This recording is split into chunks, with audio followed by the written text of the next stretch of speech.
A big and an emphatic win for Liverpool tonight away at the Velodrome in Marseille. Newcastle on fire with a 3-0 victory over PSV, and Chelsea had to grind it out. Chelsea had to work really hard tonight and stay focused against a buoyant, a defiant, a very, very tough, easy for me to say, tough Pafos team tonight, but they got the victory.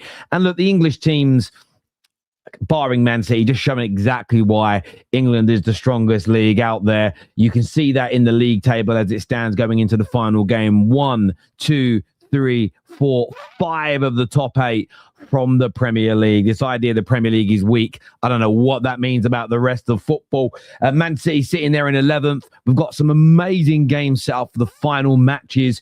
Napoli need to beat Chelsea, although they sit in 8th right now, need to get something from that game, with Barca, Sporting, City, Atleti, Atalanta, and Inter Milan all just sitting a couple of points, right down to Dortmund, who can catch them for that position. And Dortmund play Inter. So it's like, there's likely to be a winner, as there's far more wins in the Champions League than there are draws. So it's going to be an amazing match week 8. Do us a favor, please, ladies and gentlemen, like, share, and subscribe if you haven't done so already. Get the bell notification button turned on as well. Can't wait to... why not we won? What do you mean, Ram? What do you mean, Ram? Ram's left me a comment backstage saying, why not we won? I don't know what he means. What did I say? Did I say something wrong? I don't even know what he means. Well, look, we're going to be going through that. We've got some callers coming on the show later, talking Newcastle as well. I thought they were brilliant tonight. PSV couldn't handle the press. But I want to start by talking about Liverpool, because what did I witness tonight? What did I witness from Liverpool tonight? A team that can win the Champions League. A team that in the Champions League have a different ethos, a different approach, a different attitude, work rate, and discipline.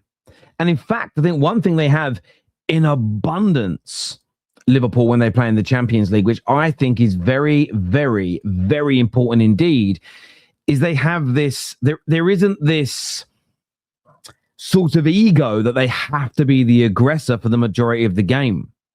What I saw from Liverpool tonight was an amazing performance. Marseille, back-to-back wins up until tonight in the Champions League, and they are a free scoring team. And in the build-up to this match, if you look at Liverpool for the majority of this season, and you look at Marseille for the majority of this season, you're never going to predict that Liverpool keep a clean sheet. Marseille are going to create the chances. How are Liverpool going to stop it? The problem is you can't review Liverpool based on their Premier League form, their FA Cup form, their League Cup form. You have to go and look at Liverpool and look at their Champions League displays this season. And yes, at home in the Champions League, they have had one disaster where they didn't respect PSV. They overcommitted. They didn't have the discipline or the work rate. And it was one pass and you were through on goal. But away against Marseille tonight, away against Inter, at home against Real Madrid, away against Frankfurt, what they did in those games, Liverpool, is they packed the midfield. They sat 10 to 15 yards lower out of possession. They were very comfortable without the ball. They respected their opponents, but they were patient with their opponents and they waited. And I feel this year when Liverpool have done that, the Real Madrid, yes, it was only a 1-0. Inter Milan away, only 1-0. But they're big results. Tonight, 3-0. Emphatic. Very clinical from Liverpool. Yes, and they could have scored 3 or 4 more. And barring a couple of pop shots, there wasn't the gilt-edged chances from Marseille. And that has to be the most important thing. One big chance created all night from a team that creates an abundance of them, led by De Zerbi. And it was all about Liverpool's approach. They allowed Marseille to have the ball. They were comfortable without it. They sat in. And I think Liverpool have got to start doing this more. They've got to. They've got at the right times, because it wasn't a 11 men behind the ball, throwing your bodies on the line, no chance of a counter-attack. It wasn't one of those parking the bus performances where there's no desire to win.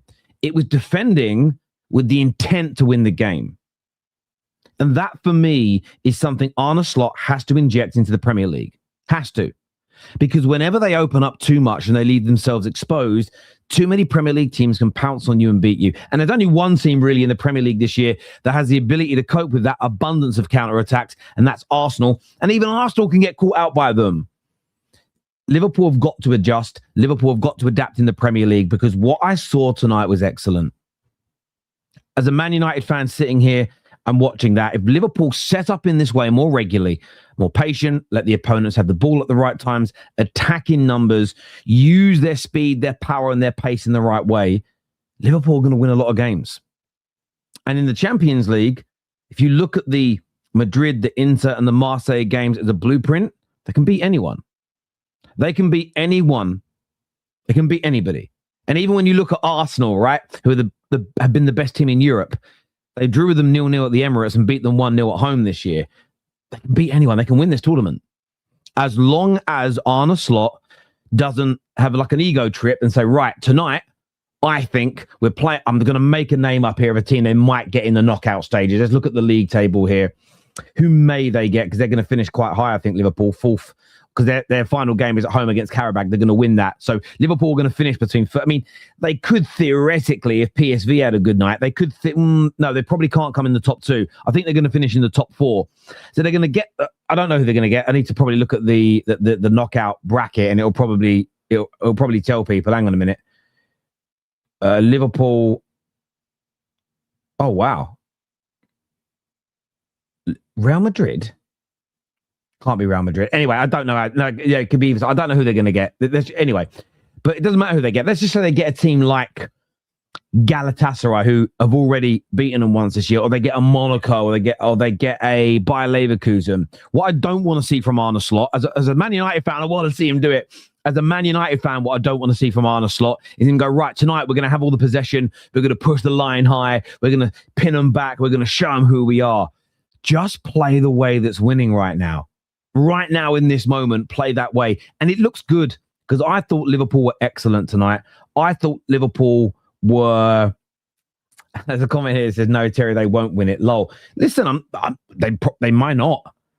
But if you're beating Real Madrid 1-0, Inter away from home 1-0, winning 3-0 at Marseille, you've got the ability to win this tournament. You may not be the favourites, but you've got the ability to win it. Let's not confuse and conflate those two things. But it's about Liverpool playing like they did tonight, because I thought they were excellent. Defensively, so sound. They barely gave Marseille a sniff. There was a shot from Mason Greenwood in the second half that deflected wide. There was a good shot. Don't remember the player's name, unfortunately, in the first half that was well saved by Alisson. And yes, there was 15 shots, but the vast majority were shots from range. There was only 4 on target, so they weren't particularly good, and only one big chance in the entire game. Only one big chance in the first half. Marseille created 0.03 xG. They created nothing, absolutely nothing. And Liverpool's wasn't massively high, but it didn't need to be. They scored from the free kick, and they were only marginally offside from taking the lead earlier from Hugo Ekitike. It was disciplined, it was experienced, and it's what you do in the Champions League. And when Liverpool are on this kind of form, they're excellent. Yes, it isn't swashbuckling, it isn't amazing, but there's nothing wrong in playing the way they did tonight. And if I'm being neutral, if I'm being honest, if I'm being open, I want to see some more of that from them. And in terms of performances, look, he didn't get on the score sheet tonight, but I thought Hugo Ekitike was absolutely phenomenal on every level. I really did. Dominic Szoboszlai, the free kick, cheeky, intelligent, but it was his overall play. His touch that helped set up the third goal was a thing of beauty. His running, his energy, his positional awareness, his distribution, I thought was top class tonight. I thought Alisson in goal with some important saves. I thought Kerkez and Frimpong, considering both have had real suspect moments this year defensively, I thought they were both great. I think Kerkez maybe had his best game of the season up against the inform. We had Ware out there, plus Mason Greenwood in the first half, who's been in great form, just nullified them. Gomez and Van Dijk, excellent. Standout for me, though, for Liverpool tonight was Ryan Gravenberch. I felt that he was everywhere. He was a powerhouse.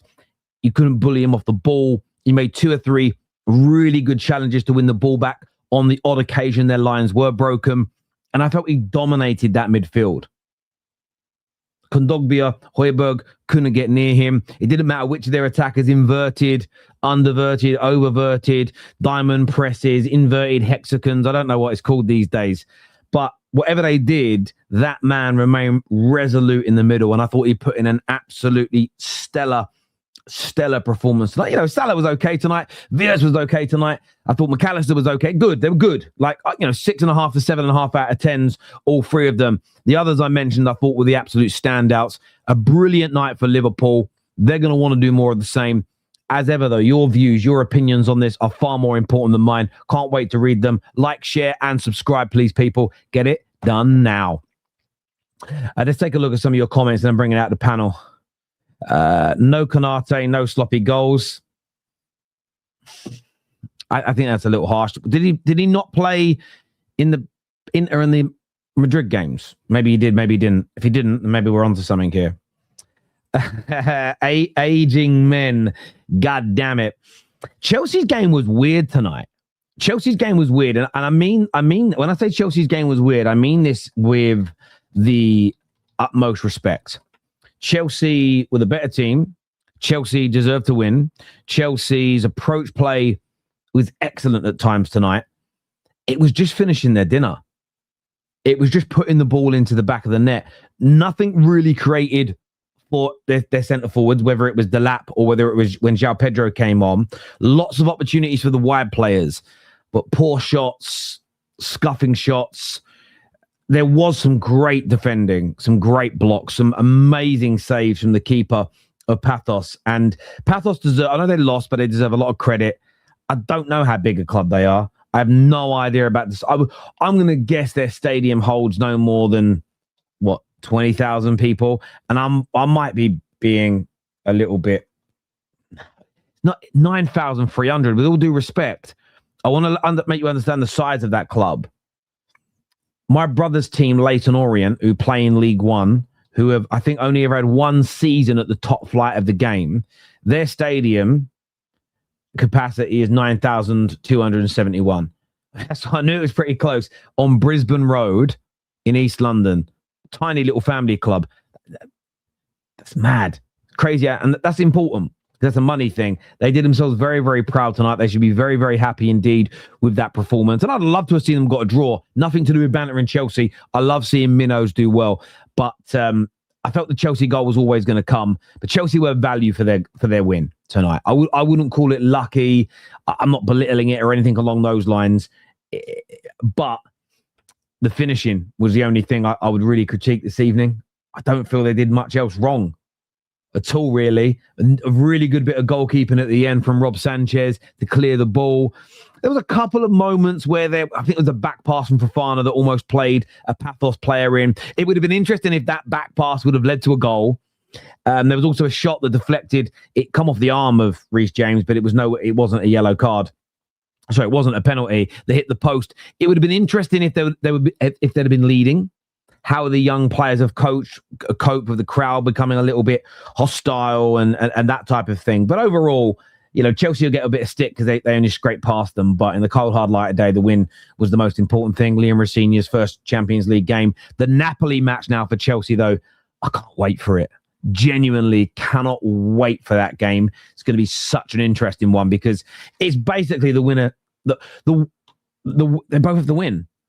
Napoli need to win to stay in the tournament, and Chelsea need to win to finish inside the top 8. And you want to be in the top 8. You don't want an extra 2 games because you don't quite know who you're going to go up against. Although FootMob is showing at the moment, if things stay as they are, it kind of showing who gets who.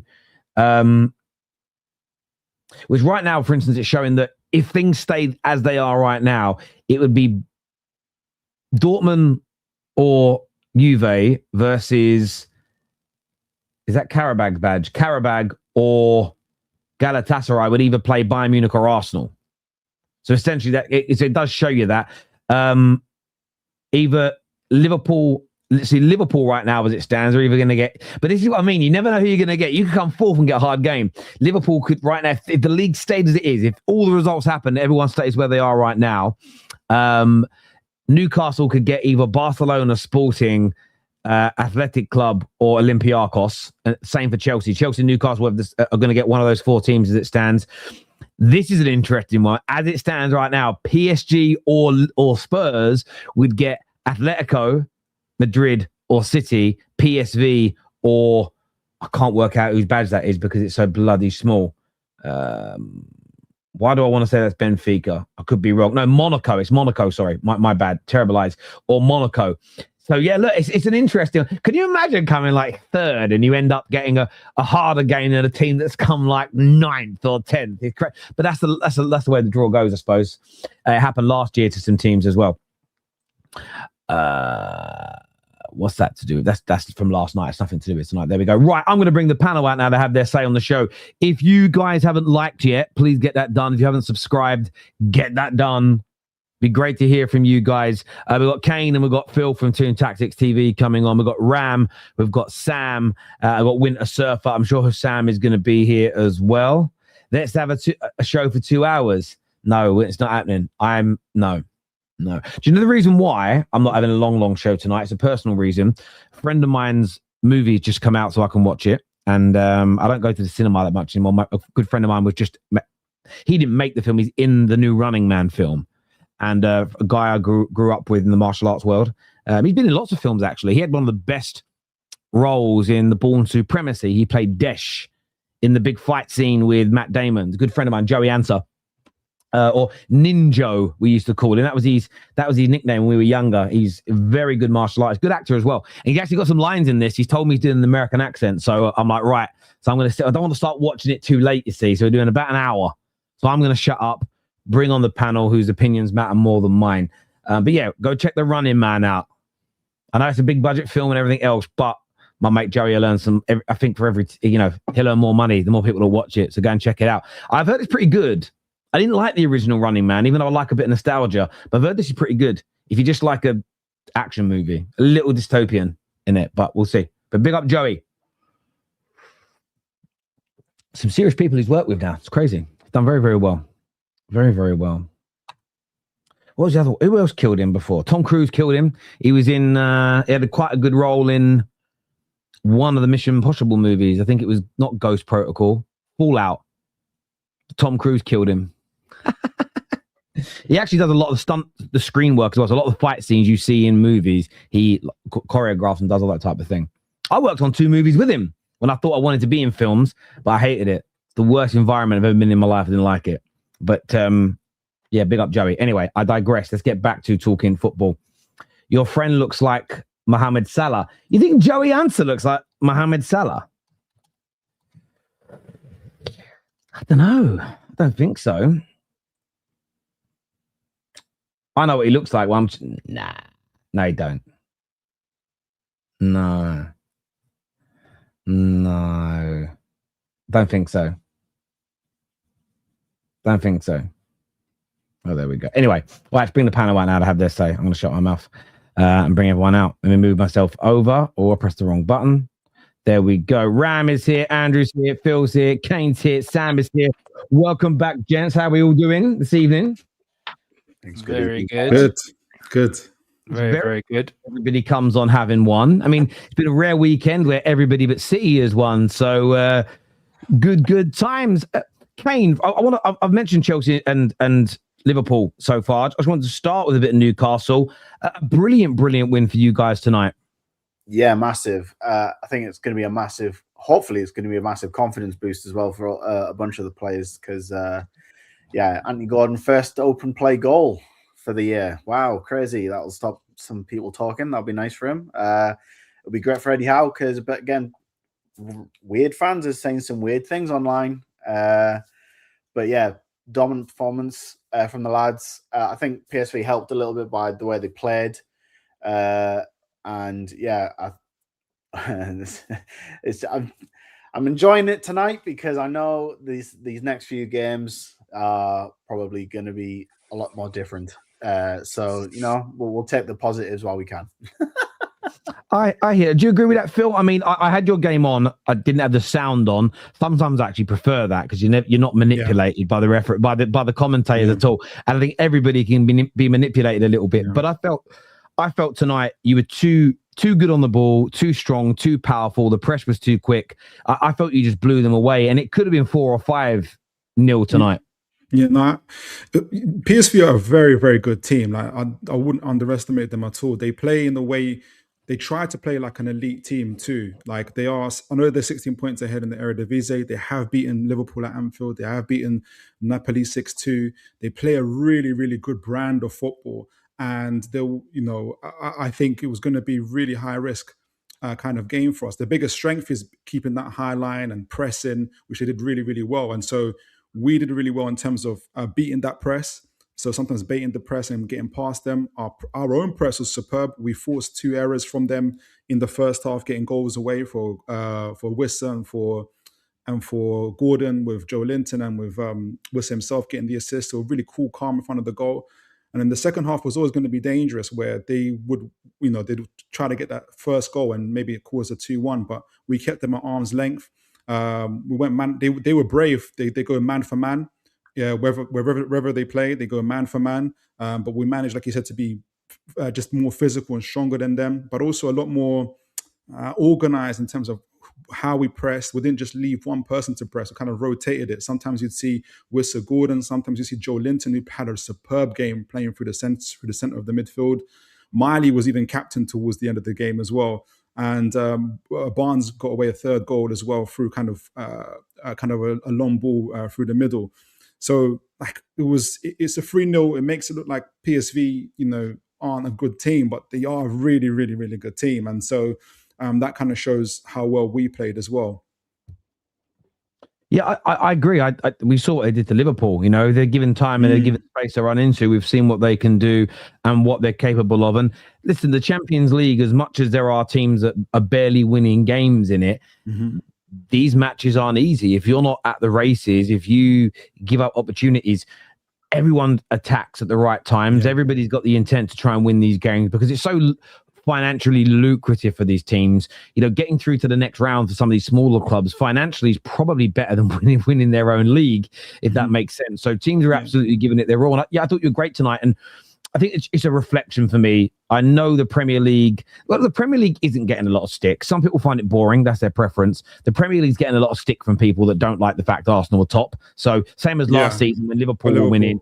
Everyone did that bullshit. It's a weak league. But the fact, again, out of the top 8 teams so far in the top 8, 5 of them are from England.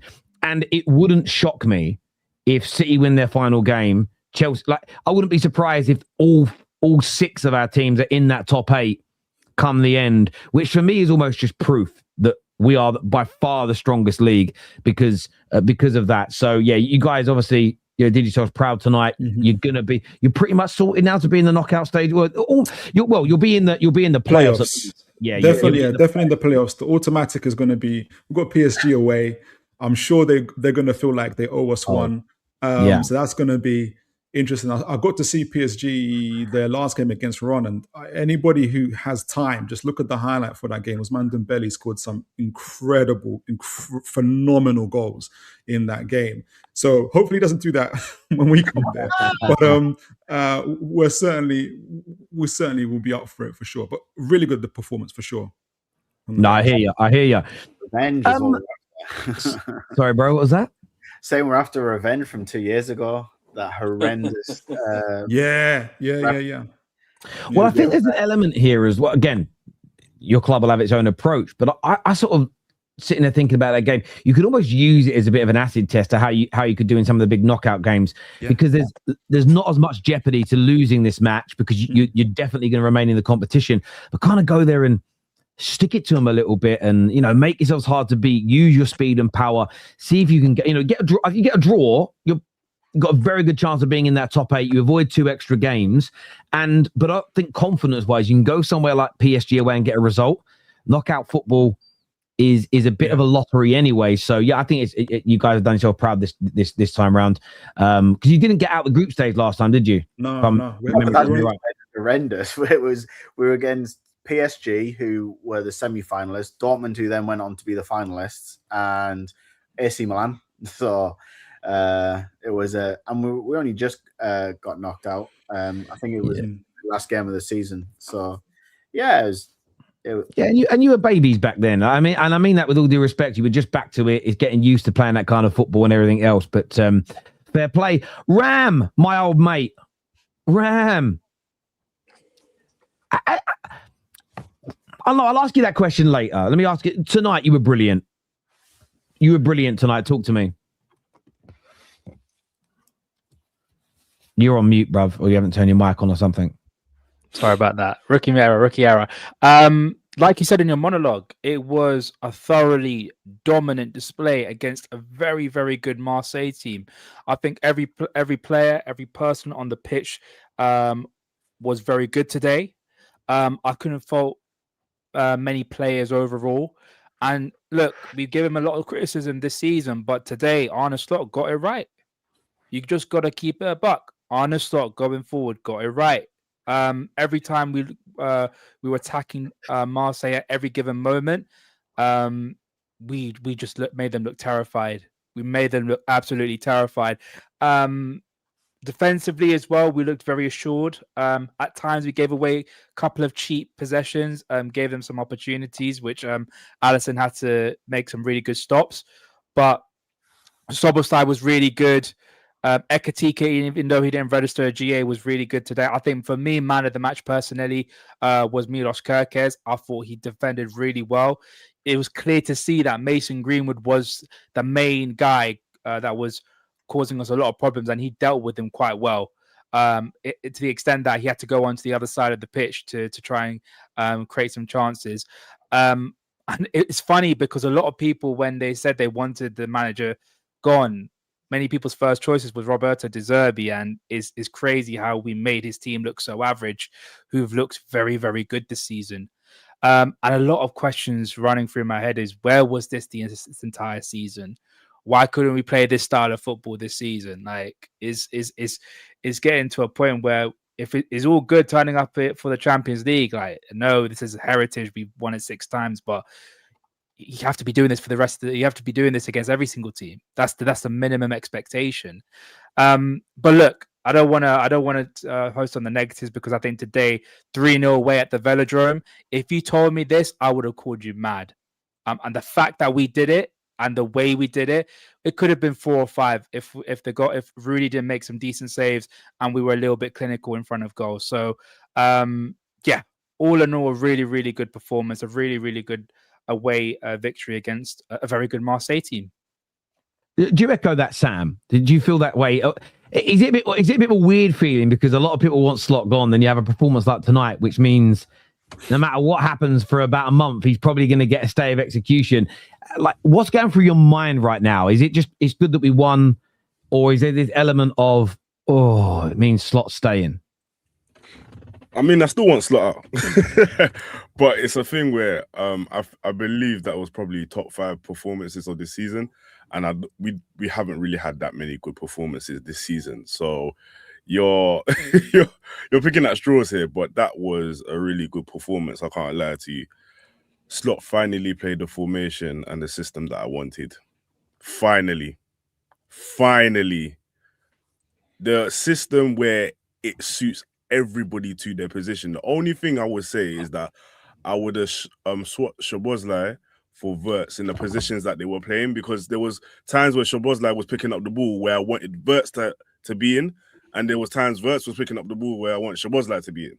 But that's the only thing, because he kind of played in possession kind of like this 4-3-1-2 formation where our wingers are basically our fullbacks, and that's why you saw the best of Kerkez and Frimpong, which was, we were flying up and down. And we had Salah closer to goal and Ekatike operating as a left inside forward. And this is what I've always wanted, because when Isak comes back, he will probably swap for Salah. And then we've got Ekatike and Salah up front with Wirtz in behind, as like a number 10 role. So, like, literally, as soon as Gakpo comes on, I know Gakpo has had a lot of criticism, but he gets GA. Guess why he's got GA? He's closer to goal. That's why. He's not playing as an out-and-out winger, trying to beat a man.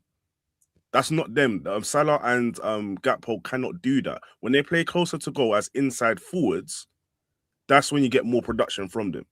So my only thing about Slot is that, are you going to see this and then change it on the weekend? Because that's what he did with Frankfurt. He made a system that worked. We played Brentford, completely went back to the system that wasn't working, and then we started losing again. That's my only thing about it. So please just stick with the system, because this is the system that works. Yes, Marseille play to our strengths. They play ball to the ground.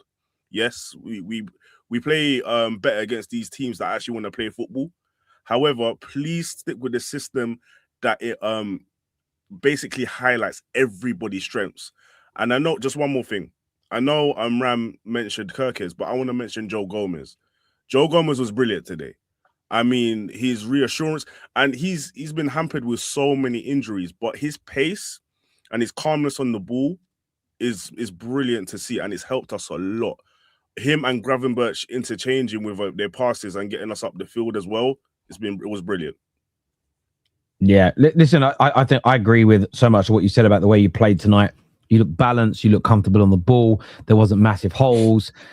It was rare they played one pass and were through and in on goal. And these things have just been glaring holes at Liverpool throughout the entirety of this season. And it can be improved. And when you have a game where you're not really being pressed and where you're not really being peppered, you're not leaking these massive chances, then you can focus more on the individual performance. Because if somebody is making bad passes consistently that break up attacks, if somebody is missing opportunities, overhitting crosses, whatever it may be, they stand out more than everybody doing the wrong thing. And I did think you looked very, very good tonight.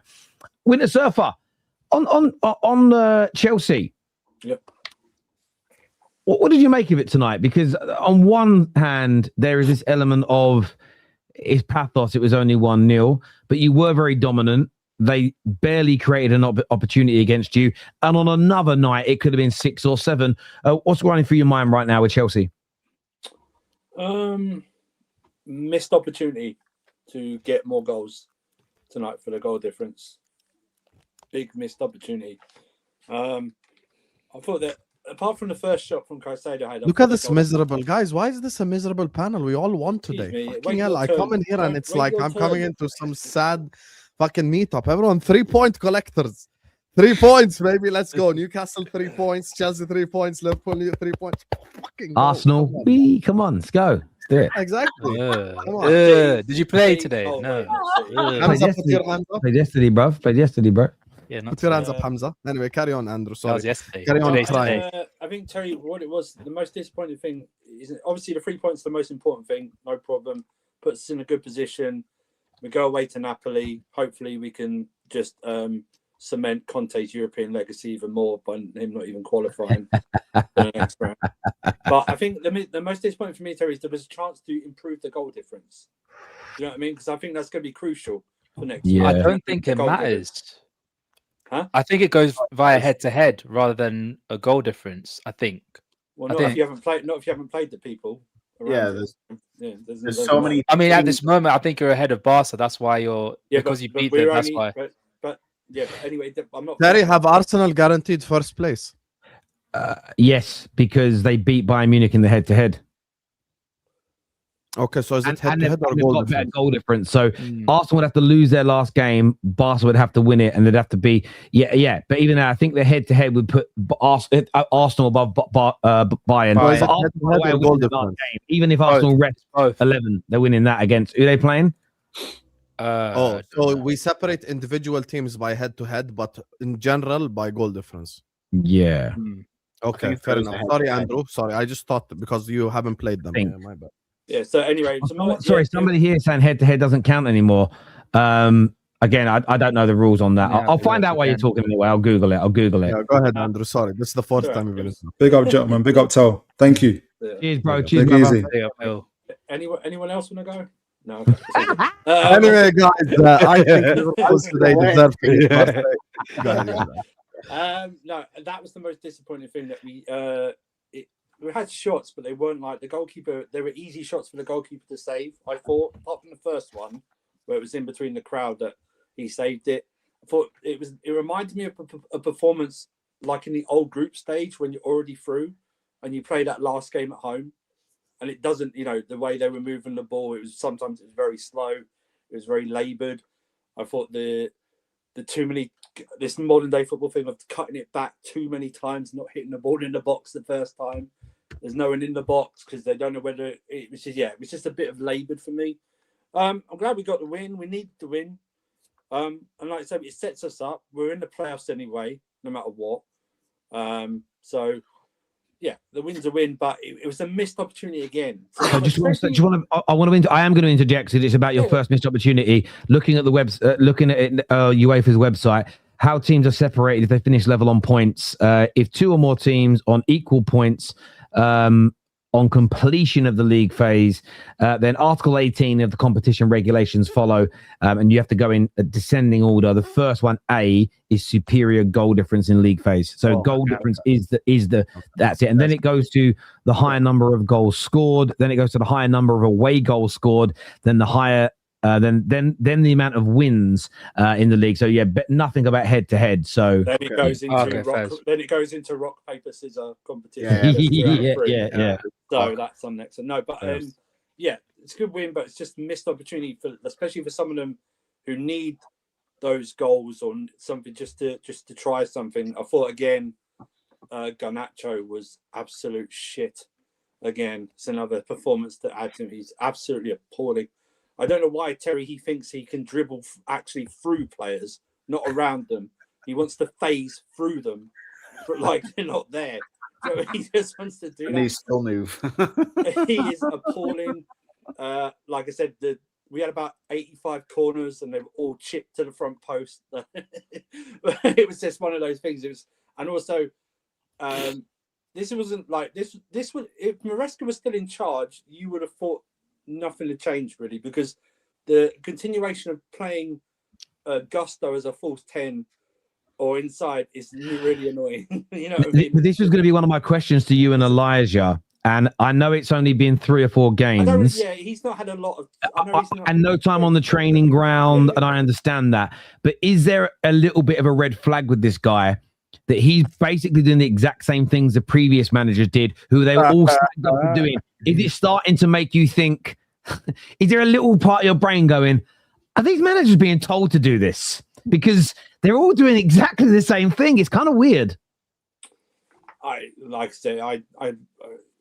wouldn't surprise me anymore. So it wouldn't be a surprise. So do you know what I mean? So it wouldn't surprise me. So, but he sort of changed it midway through the first half because it wasn't working, and then ironically, when he did change it the first time, it was when Gusto actually did overlap and get a good cross in. So it was like it took you like 35 minutes for them to do it. But I just thought they just missed a big opportunity to pile on some goals to get some more confidence into themselves and not shut the win even more. But the win's the win. We'll take the win because we need it.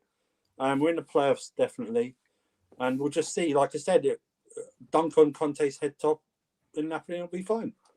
You know what I mean? I hear you on that. Sorry, Rack, from your point of view, from a Liverpool perspective, the boys have sort of said about, Sam was talking about this is how he's wanted to see the team play and perform all year. Do you echo that? Are you looking at your recent Champions League form and saying, well, maybe this is the one competition you could be really successful in this season? Look, I've said it before that when we play to our maximum potential, we're still capable of beating any team in Europe. We've beaten the best team in Spain, or one of the top 2 in Real Madrid. We've beaten Arsenal, the best team, arguably not just England in Europe this season. We've beaten Inter away.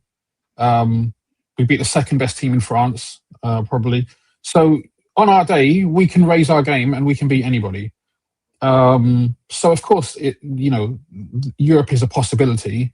But just like I've been slower to make a decision on slot, whether I'm slot in, slot out, and that kind of thing. I'm also slower to give too much praise because we've had so many performances this season where we have been underwhelming. Today was a good performance, especially away from home. And so the team deserves credit. I think we played well, but I don't want to get too happy about it because it wasn't too long ago we were drawing at home to Burnley. So, I think it's a good starting point now that Salah is back, and hopefully, we get some of our other injuries back. But again, I don't want to talk about injuries too much. Ultimately, we spent the money that we spent in the summer. And it went back last year and years before when people saying there's no excuses for Arsenal or there's no excuses for other teams. When you spend the money we spent, there are no excuses. And we have to do better. I really genuinely hope that this is a turning point. I've said it before and it hasn't turned out to be the case, but we have got very, very talented players. On our day, we can beat anybody. I don't have any doubts about that. Like, player for player, we're a match for most teams, if not any team. But I don't want to get too far ahead of myself because we also have dropped points in silly games against poor opposition, and but all we can do is hope. And the Champions League, as long as you're in it, you've got a chance to win it. And we've had worse teams that have won the Champions League, so why not? I'm trying to be balanced and say that we have a chance if we play to our potential and we play to our maximum. And going into the season, we had very, very high expectations. And, so far, we have underwhelmed. You have to say that. But it's not all over. No, it certainly isn't. It certainly isn't all over. And that's knockout football for you. Many a team that have won this competition, including Liverpool in 2005, but not even the best team in the tournament that year. But that's the nature of the beast. The draw happens. Teams can have an off night and go out. Sometimes draws open. Look, when England got to that World Cup final in 2018, if we're really honest, the draw sort of opened up for us. It did. We were good, but it opened up for us. And this is life. This is football. These things happen. There's no doubt about it. Sam, you said before we finished streaming earlier on today that you felt you weren't looking forward to it, that you might get battered tonight. How pleasantly surprised were you with slot setup and the players' performances tonight? Oh, I was very happy with today's game. Absolutely very happy with today's game. I think Marseille are a very well coached side with De Zerbi. They're a very good team at home as well. They've been doing really well in Ligue A. They even took PSG to extra time, so they've in the Super Cup final. So they've been playing really well this season. And probably, I would say, a little bit overachieving. Even they're currently fourth in Ligue A. I think it's because of fixture pile up and all these things. But overall, they're doing really well. But for me, today was incredible. Today was incredible performance by the team, by the manager, by the staff, because today we could have won by 5 or 6 goals. Like Salah missed a chance, Ekitike missed a chance in the first half and hit the post, very unlucky in the second. Wirtz forced an unreal save from the goalkeeper, the one where he went near post. That was an incredible save. Like, I know maybe some people say maybe he should have went far post, but still that he forced the goalkeeper to do an unbelievable save. So for me, like this thing, PSG got beat by Sporting, Husam, and you drew to Karabag. So let's not do head-to-head as a measuring stick for which teams are strong and which teams aren't, because it's stupid. Thank you very much. Now, back to the topic.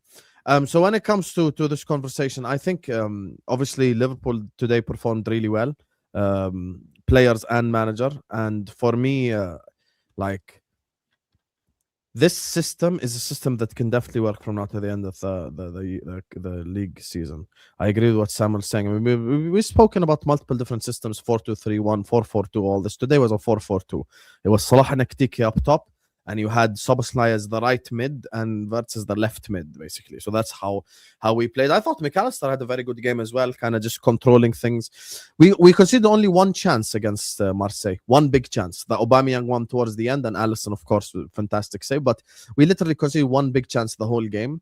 And for me, we were completely dominant. Like I said, because we scored 5 or 6. Salah missed a chance, Ekitike, and we had a couple of good moments. Now, in terms of like basically the whole Champions League conversation, I think in the Champions League, I agree with Rax, but at the same time, I will say one thing. I think in the Champions League, styles make fights. Some teams I want to avoid 100%, even with the whole, like, I don't even want to see them. Like, forget all the sponsors chance shit. I don't want to see PSG. I don't want to see Bayern Munich. And I don't want to see Barcelona. The rest of the teams, I think we can handle. English on English is always different. English on English in the Champions League, it's actually, funnily enough, I believe, even in the last 20 years we've experienced this. When English teams play English teams, it's usually the underdog team that probably wins. Like, if anything, you know, like Arsenal could be top of the league in the Premier League and flying, but then they come play a Champions League game and they get bopped off the park and end up losing. Like actually, Husam, Chelsea. What was your point? We actually play. Spurs done it to Man City as well, by the way. Don't forget. We actually play better. I think our record, Liverpool's record against English teams in the Champions League, we've got a greater record than us beating them than them beating us. So we exactly. Well. Yeah, exactly. Yeah, exactly. So for me, it's those. Listen, I don't want to see Bayern, because if Bayern score first against us, we are fucked completely. Because if we've got to attack Bayern and we give that front 3 spaces, we're finished. PSG, I'm not trying to experience that shit again, ever again. Like, I'm just trying to leave that alone, because I've already have Slot remind me of that game every press conference. And I do not want to see Barcelona, because once again, that's a football club. People go, oh, they have a high line. Yes, they have a high line. But with their front 3, they can hurt us at any moment in time with our defense. So avoid those 3 teams and you get me trying. You never know. We could do a PTSD of 4-0. You never know. Yeah, I know. We actually have a good record against Barcelona, but the rest of the teams I would have a hope against. But like Rak said, it's too early. Let's see first. Let's get through the Karabakh game, and you might laugh, but we literally didn't get through Eindhoven. We didn't get through like shitty teams on this side. So let's get through Karabakh. I don't want 2 extra games in the playoffs. Last thing we need right now. So let's get through the top 8, wherever it is, from 2nd to 8th. I don't care, as long as you're in the top 8, and then take it from there, step by step. No need for us to exaggerate. And by the way, there's one thing as well, because you mentioned Champions League, Terry. McAllister gave an interview, I think 5-6 days ago, where he was basically saying, you know, it's very sad that we're finished in the Premier League and we can't win it and blah, blah, blah. But he even mentioned it in the interview himself. He said in the Champions League, we will still be there and we will fight for it. So I think in the back of their heads, the players are thinking as well, a little bit like we're thinking with the Champions League. This is what you guys did in 2005. It was almost like you throw your eggs into that basket. Jose with Man United, it was the Europa League, but the same difference. It was, we're not going to make the top 4. Let's go all out for the Europa League. Liverpool and Man United both did it last season when they care as much. You know, you saw big Ange. So you guys, you're going to fight for a top 4 position still, and you've got to do that. But in terms of, you know, let's see where you are in the knockout phases. But if that isn't looking likely, or that looking quite comfortable, it's different from going for a league title, because it's inconsistent. You might find you're playing your stronger teams for all these games and resting, which is a lot harder when you're in a title race. And that's why sometimes an underdog might win, because let's say Arsenal and City again head to head at this point, and you guys are playing Arsenal or you're playing City. They've got a bigger conundrum than you if you're sitting comfortably in 4th place, because you can go, right, we're going to take 3 or 4 first teamers out for the league game. You go hell for leather in the Champions League. They might have to do it both. 3 or 4. Slip. We have to maybe even more than that in the Premier League. If that's the case, because with all due respect, we're fighting for top 4. And with top 4, Andrew's an expert in the last 3-4 years. You can be inconsistent and get top 4. Who says you have to be consistent to get top 4?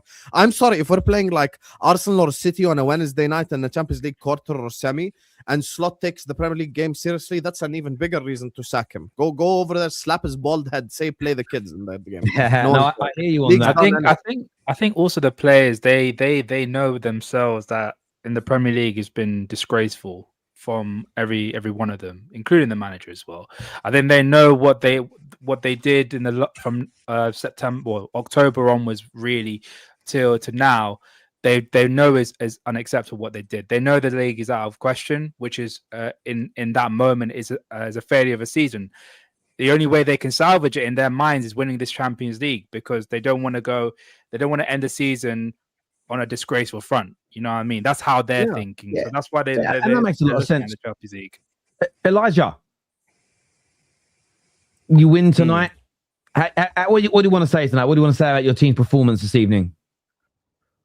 Oh, honestly, Terry, I'm happy for the win, but to be honest with you, I was very frustrated because Pafos, I've got to give Pafos credit because they just knew our weakness, play a deep low block, put them, just hit them on a counter attack and just try and do something. And and it clearly worked, because when it comes to low plus Terry, we simply cannot break teams down, and that's the main problem. And for me, I was more frustrated on our attack than our defense and the midfield, because Garnacho, once again, just absolutely terrible. Absolutely terrible. So does Neto as well. His quantity has been absolutely terrible. Liam Delap, I didn't know if he was playing or not, because he just did absolutely nothing. And for me, I'm just thinking to myself, okay, what do we do from here? Like, what can Liam Roseniro do to try and win this game? And he brought on an attackers. He brought on Estevao, he brought on João Pedro, and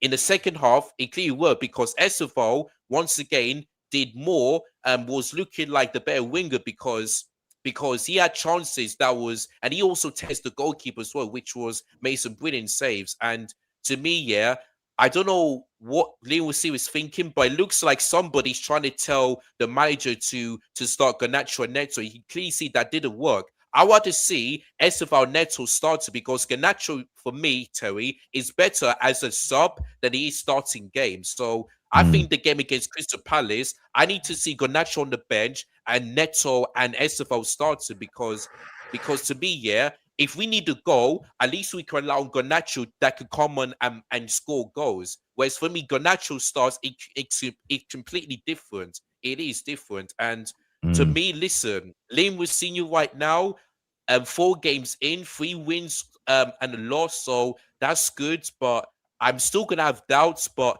the game against Crystal Palace, we need to win that game, because Palace right now, Terry, under a bit of bad situation. Leif Augusto is going to set to leave. Jan-Philippe Mateta wants to leave. There's no Eze. There is no Mark Gray. So we have to win this game, because Crystal Palace right now, we haven't beaten them for a long time. So we have to win that game. And the game against Napoli, listen, I'm so glad we won this game, because we need to beat Napoli in order for Chelsea to make top 8, because the teams around us have also got 13 points. So Napoli right now, in order for them to be in the Champions League, Terry, they've got to beat Chelsea. So that game next week, Wednesday, is going to be very interesting. It's going to be a massive game. That's a massive game. We've got to win that game. Absolutely huge. Mohammed here says a big win today. We need to keep it stepping. Also, I like Salah and Hugo up front today. Yeah, I like it as well. Barring Salah's finishing, that's the only thing that was off today. And even XG is finishing. But to be fair, a lot. I'm less worried when we create a chance and don't score than when we don't create a chance. That's the worst thing for me. No, like today, let's be objective about this. Game ends 3-0.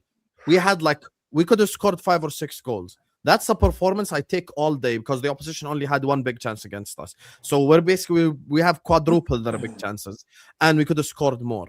Okay, so I'm happy with that performance. What I'm not happy with is Spurs away. Even though we won 2-1, created fuck all, and just scored off basically two Spurs errors. Says like Wolves games where we don't create are irritating. Games where we create, don't score some and score some are good. That's a good performance. 100%. I think the one thing, because I think I could speak for all 4 of the Liverpool fans on the panel, that we wanted Salah and Ekitike up top, because on paper, the way that you play them, it can work. And the fact that it showed today that he even tried it out, that's the one thing that I'll give him credit for. The fact that, look, we've been asking for a change of system. We're asking for this. We're asking you to do something different. He done it today, and it paid dividends, and it paid massive dividends. Like Sam said, if Ekitike got his shot on target, if Geronimo really didn't save a couple of really good shots, it could have been 6 or 7. It was a very, very dominant display from the team overall. Behave.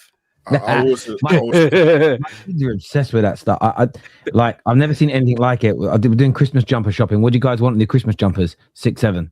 What the fuck? I don't even know. When I said, I was like, make some money out of that. Halloween, we went out with the kids. The amount of pumpkins that had 6, 7, no scary faces. Everything was 6, 7. It's a bit strange. But there we go. Well, by the way, I want to say a big shout out to MK Dave for becoming an official member of the Football Terrace during this stream. Really appreciate that, mate. Yeah. And we've got some cool stuff coming up for our members very, very soon as well. Carefree Lewis is in the house.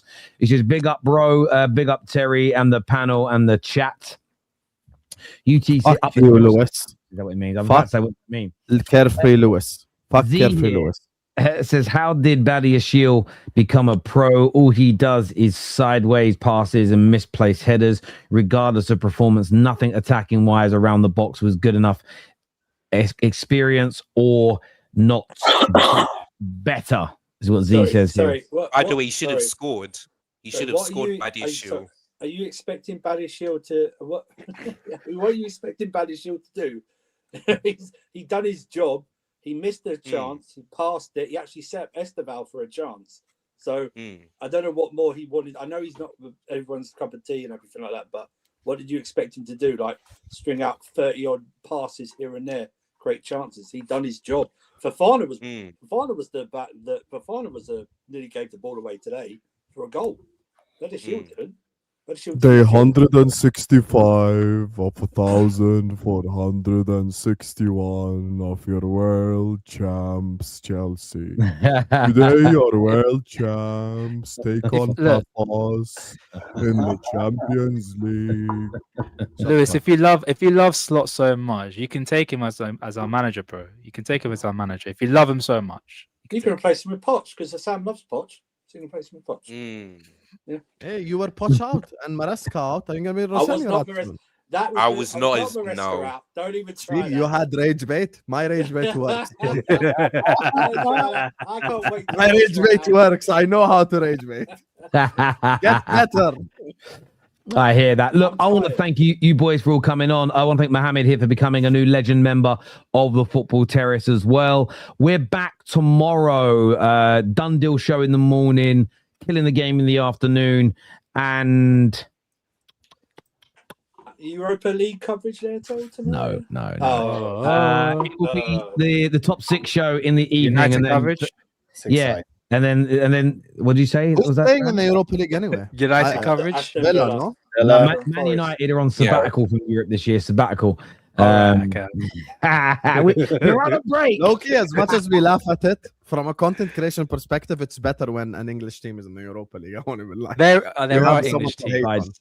Well, it's weird because it feels like the first year in a long time where somebody from the traditional top 6 hasn't been in it. So yeah, kind of having our Thursday nights back. It's kind of nice, actually. I'm not gonna lie.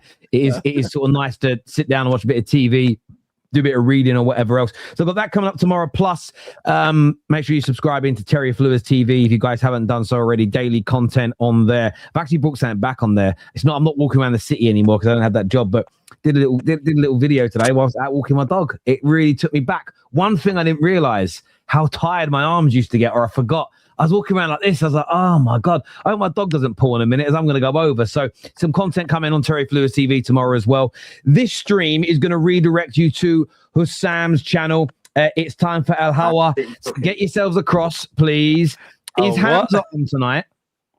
Yeah, you damn right. Hamza's on. We're going to ruin all his of you life. watching, every single person get across to that now. It's going to redirect you. You ain't got to do anything. It will automatically take you there. Just click on the like you want to be redirected when it comes up and cook that fraud Hamza. He's been crying about. He's Man City, the only team to lose this week, Terry. Listen, Man City, this man has been crying that a Norwegian man had to go back to the cold in Norway and play football.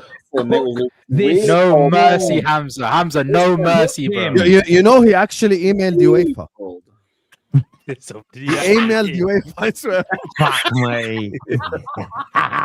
You mean he was upset coming he was upset coming from the tropic of Man because City of the conditions. He emailed UEFA fully. Do you know what's really funny, right? Liverpool beat City to a couple of titles last year and under Pep with Klopp. You know, won trophies instead of them. United even beat them in an FA Cup final. Shows how much the idea of Arsenal, his old team, beating City to a league title has broken the man. It's good because again he's always been a whinger, but he's always accepted it. but he literally, his old team now winning it has broken him. It's hilarious. So listen, everyone get across there now. It's starting momentarily. Thank you to my panel tonight, to our super chatters, our new members, and everyone. We really appreciate it here at the Football Terrace. Take care. Goodbye. God bless. And we'll see you soon. Bye-bye.